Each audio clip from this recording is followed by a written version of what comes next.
A ver, pensemos en la Revolución Francesa. Libertad, igualdad y fraternidad para todos, ¿no? Suena increíble. Pero, ¿qué pasaría si ese todos en realidad no incluyera a las mujeres? Hoy vamos a clavarnos en la historia, una que es increíble pero también súper trágica, la de Olympe de Gouges, una mujer tan adelantada a su tiempo que fue silenciada por la misma revolución que ella ayudó a impulsar. ¿Cómo es que pasó algo así? Imagínense esto. Estamos en París, en 1793. Es la época del terror. El miedo se puede sentir en el aire, y la guillotina, bueno, la guillotina no para.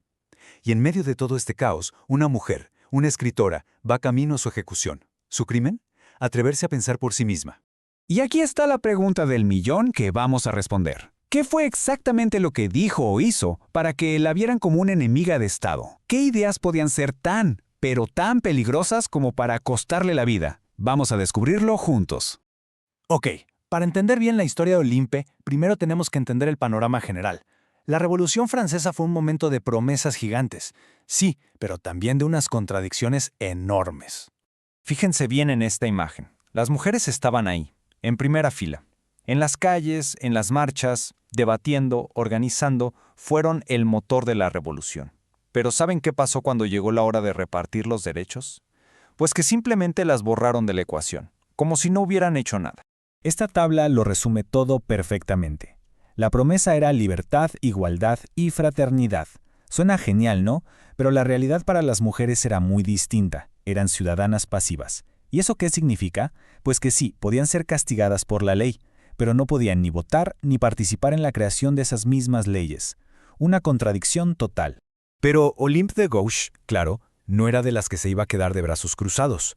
Ante una injusticia tan evidente, tomó su única arma, la más poderosa que tenía, su pluma, y con ella se fue directo a la yugular del sistema. Y lo que hizo fue una verdadera genialidad. No se puso a escribir un panfleto para quejarse y ya. No, no. Su plan fue mucho más astuto. En 1791, agarró el documento más sagrado de la Revolución, la famosa Declaración de los Derechos del Hombre y del Ciudadano, y decidió reescribirlo. Y de ahí sale su frase más célebre, una que resume su argumento a la perfección. Es que tiene una lógica aplastante. Si una mujer puede ser juzgada y ejecutada por el Estado, ¿por qué no puede tener voz y voto para participar en las leyes de ese mismo Estado? Impecable. Lo que hizo, para que lo entendamos hoy, fue básicamente hackear el sistema de la revolución. Piénsenlo así. Paso 1. Analizó el código fuente, o sea, la declaración original. Paso 2. Reescribió las reglas. Cada vez que leía hombre, ella ponía hombre y mujer. Y paso 3. Expuso el bug, el error garrafal del sistema. Demostró que estaba mal diseñado desde sus cimientos. Pero esperen, porque Olympe no se quedó solo con la igualdad política. Su mente iba mucho, mucho más allá, con ideas que hoy nos parecen de lo más normales, pero que en su época eran una auténtica bomba. A ver, por ejemplo, el matrimonio. Hoy lo vemos como un acuerdo, pero en ese entonces era para toda la vida y súper desigual. Ella propuso que fuera un contrato civil, donde ambos tuvieran los mismos derechos. Y no solo eso, propuso el derecho al divorcio. Imagínense, estaba diciendo que las personas debían ser dueñas de su propia vida. Y su lucha no terminaba ahí.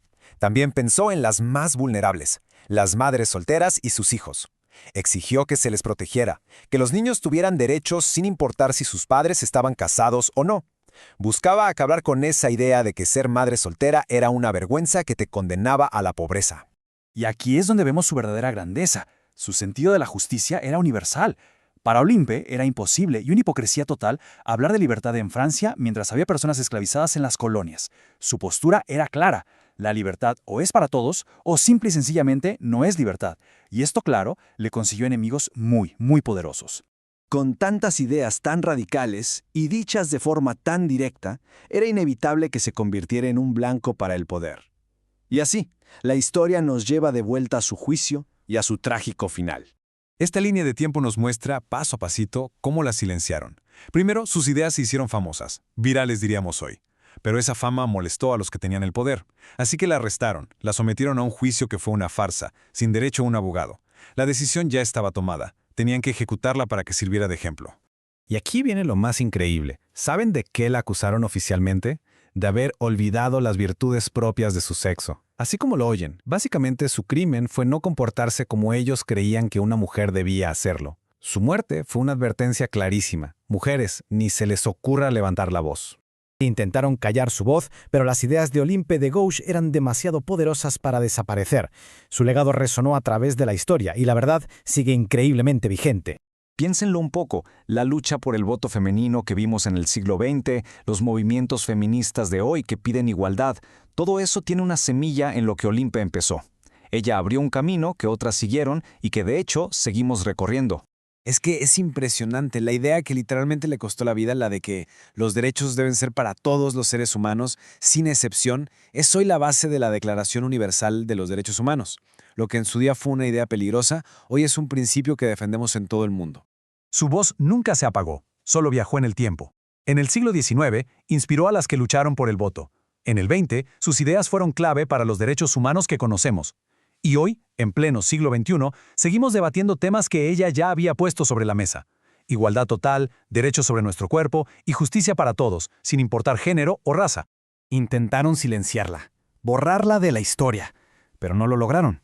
La historia de Olympe nos enseña que la lucha por la igualdad nunca termina. Y nos deja con una pregunta importante. Más de 200 años después, ¿realmente estamos escuchando lo que su voz todavía nos dice?